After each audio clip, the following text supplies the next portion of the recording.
4 مارچ 2022 پشاور کی جامع مسجد مسلمانوں سے بھری ہوئی ہے.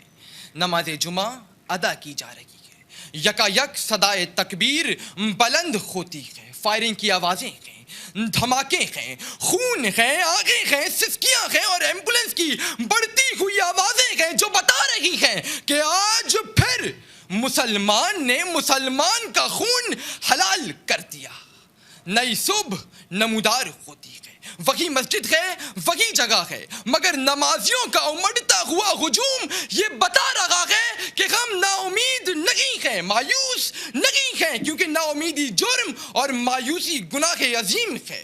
رات تو وقت کی پابند ہے, ڈھل جائے گی.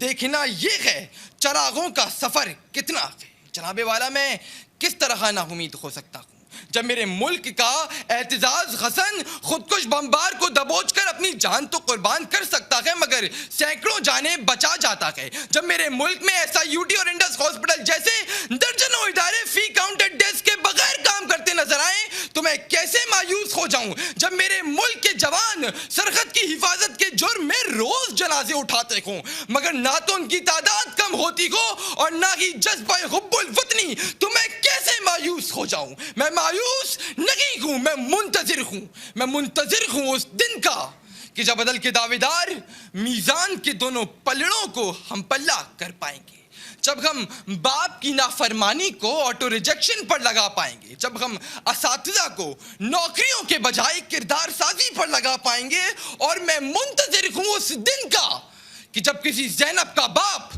ہاتھ میں کشکول لیے انصاف کی بھیک نہ مانگتا پھرے, کیونکہ بیٹیاں تو سب کی سانجھی ہوتی ہیں. شکریہ. شکریہ شکریہ شکریہ.